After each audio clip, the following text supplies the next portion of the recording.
प्रणाम स्टूडेंट, कैसे आप सब लोग। आशा करता हूँ अच्छे होंगे। मैं अंकित शर्मा आपका स्वागत करता हूँ आपके अपने परिवार फिजिक्स ग्रुप में, जहाँ पढ़ते हैं हम ग्रेजुएशन के लिए फिजिक्स, केमिस्ट्री और मैथमेटिक्स। और ये देखिए, ये है बीएससी फर्स्ट सेमेस्टर के लिए क्लासिकल मैकेनिक्स। हमने इससे पहले क्लास में आउटवर्ड्स मशीन किया था। ये थे एग्जाम्पल्स चल रहे हैं एक तरीके से लैग्रांजियन के। आज हम क्या करने वाले हैं, सिंपल पेंडुलम। आपको याद होगा सिंपल पेंडुलम क्या होता था। अगर थोड़ा सा भी दिमाग में आपके इमेज क्रिएट हो रही है, क्या होता था, एक रिजिड सपोर्ट होती थी, भारी सपोर्ट होगी, और वहां हम क्या करते थे बेटा, एक रस्सी से लिया, लटका दिया, और एक वजन लटका दिया। ये रहा, इसे, ये जो लटकाया हुआ है इसे क्या बोलते थे, बोब। याद है कुछ, बोब।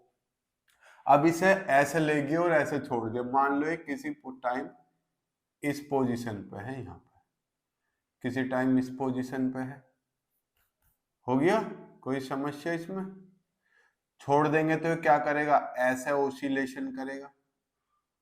कोई इसमें दिक्कत वाली बात नहीं है। ये पॉइंट क्या है, एस। ये एंगल कितना मान लू, थीटा। पॉइंट नहीं, डिस्टेंस कितनी चली। और इस रस्सी की लेंथ कितनी मान लू, एल। रस्सी तो दोनों जगह सेम ही है। बताओ, कोई रॉकेट साइंस मैंने इसमें लगाई नहीं। ठीक, इसे पॉइंट को सेंटर मान लू, सी। इसे ओ मान लू, इसे कोई भी लोकेशन ए मान लू। नो दिक्कत, कोई दिक्कत नहीं है। पहले इसकी थ्योरी समझने की कोशिश करते हैं। अरे यही तो होता है पेंडुलम, जो ऐसे चलता है। एक कंपाउंड पेंडुलम भी होता है, वो भी है हमारे सिलेबस में, वो नेक्स्ट वीडियो में आएगा। अभी पहले हम सिंपल पेंडुलम की चर्चा कर रहे हैं। सिंपल पेंडुलम क्या है, let us consider we have a simple pendulum. मतलब हमने मान लिया हमारे पास एक सिंपल पेंडुलम है, एग्जीक्यूटिंग, जो दिखा रहा है, रखता है, क्या रखता है, SHM। मतलब सिंपल हार्मोनिक मोशन, मतलब सरल आवर्त गति, जो एक पोजीशन के बाद रिपीट कर रही है, आगे पीछे टू एंड फ्रो चल रहा है। About it's mean position. Mean position क्या होती है, जहां पे बॉडी आने की कोशिश करती है। जैसे पेंडुलम में इसे छोड़ दो, ये इधर उधर ओसिलेशन करेगा। जब इधर होगा तब यहाँ आने की कोशिश करेगा, जब इधर होगा तब भी आने की कोशिश करेगा। तो पेंडुलम के लिए मीन पोजीशन कौन सी है, बीच वाली। रस्सी है कोई, से ऐसे झटक दो, वो ऐसे वाइब्रेशन करेगी। तो मीन पोजीशन कौन सी, बिल्कुल बीच वाली, जहां वो आने की क्या करेगी, कोशिश करेगी। तो अपनी मीन पोजीशन के इधर और उधर गति करता है। ये about it's mean position, let theta be the angular displacement. जो कोणीय विस्थापन है, जितना भी वो एक तरफ गया, वो क्या है, थीटा है। हमने मान लिया किसी टाइम पर वो पोजीशन ए पे है, और उस टाइम उसका जो कोणीय विस्थापन है, वो चांद कितना है, थीटा है।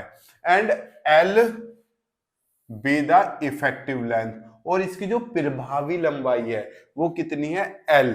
ठीक, ऑफ द पेंडुलम, पेंडुलम की। M be the mass of the bob, bob हमें पता है ये है।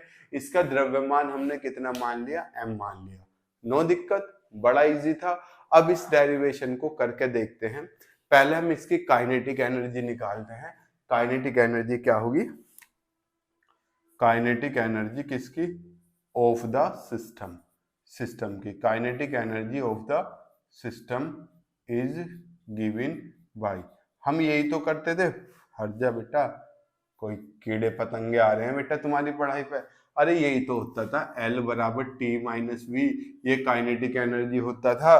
तो काइनेटिक एनर्जी T कितना हो गया, half M V square is equal to half, द्रव्यमान तो m ही है, तो m की जगह तो n ही रहा। सर v क्या है, वेग। वेग क्या होता है, हमने पढ़ा, विस्थापन बटे समय। तो वेलोसिटी क्या होती है, डिस्प्लेसमेंट अपॉन टाइम।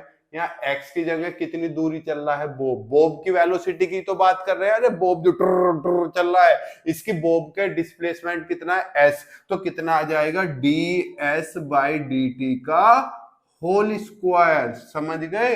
अब इस s की वैल्यू रख दो, तो काइनेटिक एनर्जी कितनी, half M D by D T. S की वैल्यू कितनी, एल थीटा का होल स्क्वायर। सॉरी, ये क्या लिख दिया आपने, एल थीटा कहां से आ गया।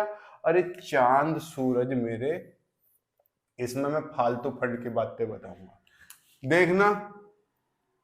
Angle equals to arc upon radius मतलब कोण बराबर चाप बटे त्रिज्या। कोण कितना है थीटा और चाप कितना लग रहा है एस और रेडियस क्या है त्रिज्या एल। तो ढंग से कर रहा हूं मैं आज, साफ साफ लिखने की कोशिश कर रहा हूं बेटा। ये एल डिवाइड में है मल्टीप्लाई में एल थीटा बराबर एस, तो एस की जगह एल थीटा ही तो लिखा है। अब एल तो है कांस्टेंट, वो भैया इफेक्टिव लेंथ, लेंथ थोड़ी चेंज हो रही है, चेंज क्या हो रहा है कौन हो रहा है, तो डिफरेंशिएशन किसका होगा कौन का। एल तो कांस्टेंट, तो एल तो बाहर, टी बराबर कितना हाफ एम एल बाहर, कट तो नहीं रहा, नहीं कट रहा, अंदर क्या बच रहा है D by D T into theta. बताओ नो दिक्कत सर, नो दिक्कत, ये तो आसान बात थी हमारे लिए बहुत। चलो आसान बात थी, तो अभी टफ बात की तरफ धीरे धीरे अग्रसर हो रहे हैं।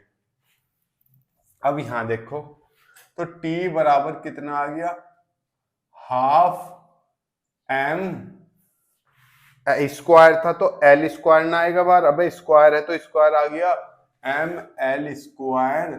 थीटा का टी के रेस्पेक्ट में एक बार कर रहे हैं तो कितना हो गया थीटा डॉट।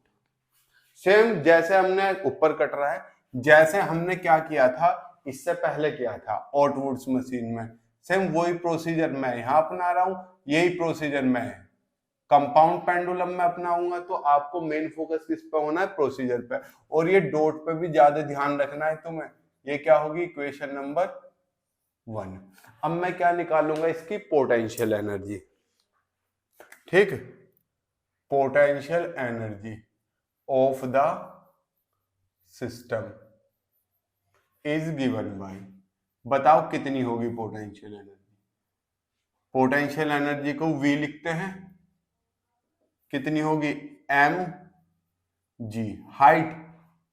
पोटेंशियल एनर्जी किसकी बात कर रहे हैं बॉब की, किसकी चांद मेरे बॉब की, फिर से रिपीट बोलो बॉब की। और बॉब क्या है बेटा कितनी ऊंचाई पे गया, ये थी इसकी पहली, इस ऊंचाई पे गया तो ये ऊंचाई निकालनी पड़ेगी ये वाली, सीधी लाइन आ रही है बिल्कुल, हाँ सीधी। सी पॉइंट मान लू तो इस ओसी ऊंचाई पे तो गया, अगर मैं यहां से इसकी ऊंचाई नापू, वो भी यहां था यहां पहुंच गया, कितनी ऊंचाई है क्या ओसी नहीं है, तो एम जी इंटू हाइट। कौन सी हाइट चांद मेरे ओसी, यही तो है, इक्वस टू, अब ओसी निकालना है एम जी, ओसी यही तो है, कितना यो, अरे सी तो मानना हुआ, बी मान लो इसे, क्या मान लो बी, सी तो ये मानना हुआ है सेंटर, क्या मान लो बी, हाइट ओबी, हाइट ओबी। अब ओबी निकालना, ओबी कितना, ओसी में से मैं सीबी घटा दूं, देखो सीओ में से सीबी माइनस कर दूं, समझना, सीओ में से जो पूरा सीओ सीबी घटा दूं तो क्या यो ही ना बचेगा, तो कितना सीओ माइनस सीबी। अब सीओ मुझे पता है कितना, एल टोटल लेंथ कितनी थी एल थी ना, तो M G L minus CB ये है, सीबी की वैल्यू फिर से नया फंडा अपना के निकालते हैं, दिख रहा है, थोड़ा सा और इधर कर लू, देखो कौन से त्रिभुज में, त्रिभुज सीबीए में, इन ट्रायंगल सीबीए, या एबीसी लिख लू बेटा, कोस थीटा, कोस थीटा बराबर, कोस थीटा क्या होता है बताओ, अरे कोस थीटा आधार बटे लंब, आधार बटे लंब, आधार कितना सीबी, इस वाले त्रिभुज में देखो आधार कितना सीबी और लंब कितना है एल, तो सीबी बटे एल। अब एल डिवाइड में यहां मल्टीप्लाई में पहुंच गया, एल कोस थीटा बराबर सीबी, तो मैंने यहाँ पे किसकी वैल्यू फाइंड आउट कर ली सीबी की, तो क्या मुझे सीबी की वैल्यू नहीं चाहिए थी, कितनी एल कोस थीटा, तो छोटा ही ब्रैकेट लगा लो, सी ओ तो कितना है एल माइनस सीबी कितना एल कोस थीटा। बताओ क्या ये पोटेंशियल एनर्जी नहीं आ गई। आप चाहो तो जैसे पहले अंदर मल्टीप्लाई की थी, अंदर मल्टीप्लाई करके लिख लो, कितना M G L minus M G L cos theta, ठीक, ये क्या है potential energy V। Equation number कौन सी आ गई मेरी, चांद सूरज और चांद सितारों सेकंड। ये हमारी काइनेटिक एनर्जी आ गई, ये हमारी पोटेंशियल एनर्जी आ गई। अब हम क्या निकालेंगे, अपनी Lagrangian. So Lagrangian of the system is कितनी, L बराबर T माइनस वी, यही तो है। तो L बराबर T कितना है, ये रहा। कितना, थोड़ा सा इधर को लिख दूं, इधर बहुत स्पेस है। T कितना, half ml square theta dot, minus minus है बाहर तो साइन बदलेगा, mgl, और ये minus minus plus mgl cos theta. बताओ सर, अब पोटेंशियल एनर्जी आपने प्लस में क्यों ली, ऑटवुड्स मशीन में तो माइनस में ली थी। ऑटवुड्स मशीन में ऊपर से नीचे की तरफ आ रही थी, इसमें देखो नीचे से ऊपर की तरफ जा रहे हैं, तो पोटेंशियल एनर्जी प्लस में ही रहनी है। समझ गई है।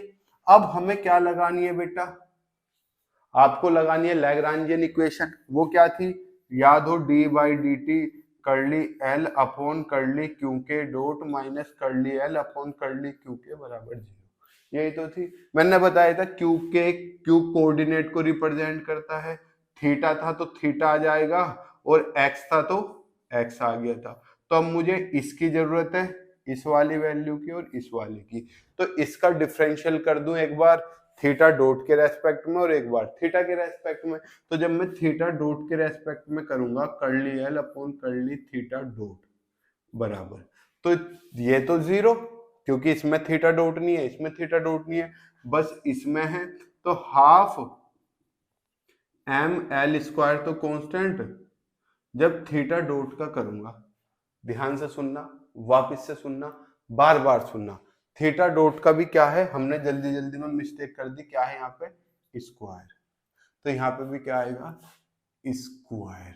तो जब स्क्वायर का करता हूं तो क्या होता है, एन एक्स की पावर n माइनस 1, क्या यही मिलेगा, एन एक्स की पावर n माइनस 1।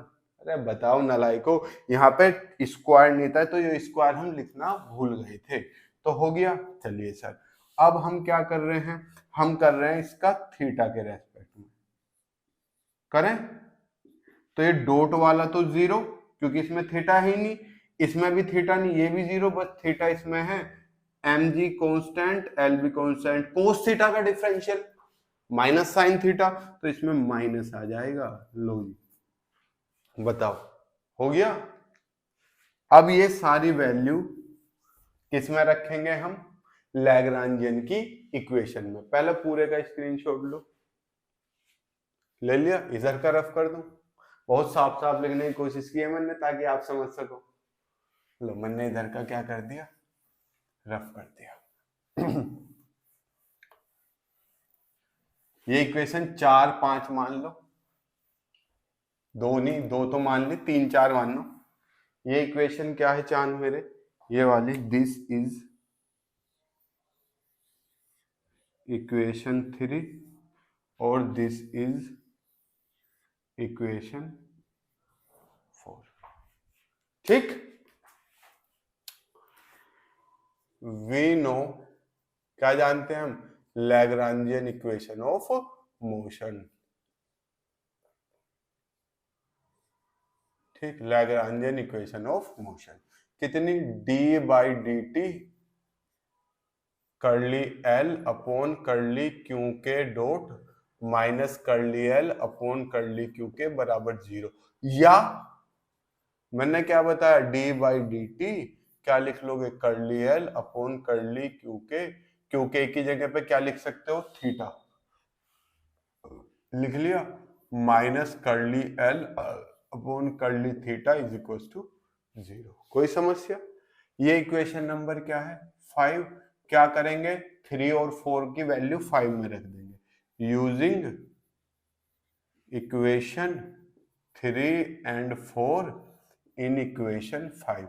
3 और 4 का उपयोग समीकरण 5 में करने पर, तो d बाई डी टी तो ऐसा ही का ऐसा ही, इसकी वैल्यू कितनी है, half M L square theta dot, minus इसकी वैल्यू ये रही, माइनस और माइनस क्या हो गया plus mgl sine theta is equal to 0। अब यहां पे देखो हाफ m नहीं बदलता, l नहीं बदलता, ये तो कांस्टेंट। अब थीटा हाफ तो बचा ही नहीं था बेटा, हाफ तो उड़ गया था। कहां उड़ा था हाफ? जब उसका क्या कर रहे हैं हम यहाँ पे समाकलन कर रहे हैं, हमने समाकलन नहीं करा, ये रहा। तो जब थीटा डॉट स्क्वायर का समाकलन करोगे तो 2 आएगा, तो 2 तो उड़ जाएगा, एम एल स्क्वायर। सूत्र पता नहीं कहाँ ध्यान भटक रहा, समझ गए? तुम भी नहीं बताते नलायको। सर कैसे है? अबे यहाँ पे क्या है, कहाँ गया, यहाँ पे स्क्वायर है, यो नहीं रहा, ये स्क्वायर लिखना भूल गए थे। जब डिफरेंस करेंगे तो x की पावर n का 2 शुरुआत में आ जाएगा, 1/2 से 1/2 उड़ जाएगा। समझ गए सर? समझ गए। अब एम एल स्क्वायर तो कांस्टेंट बार थीटा डॉट का है, theta double dot plus M G L sine theta is equal to 0। यहाँ से m और l स्क्वायर कॉमन ले लूं, यहाँ क्या बचेगा theta double dot plus m common, g बच रहा है, l में से एक कॉमन, एक है ही नहीं तो बटे में आ जाएगा वो, sine theta is equal to 0। अब द्रव्यमान तो 0 हो नहीं सकता, तो ये वाली वैल्यू क्या होगी 0, इसलिए theta double dot plus g upon l sine theta is equal to 0। लो जी, ये आ गई पेंडुलम की इक्वेशन। आगे स्क्रीनशॉट ले लो फटाफट इसका। This is the desired equation for pendulum. Pendulum भी कौन सा? Simple pendulum. चलो देखो बच्चे, यहाँ पे हमारा सिंपल पेंडुलम खत्म होता है, हमारा आउटवर्ड्स मशीन खत्म हो गया, सिंपल पेंडुलम खत्म हो गया।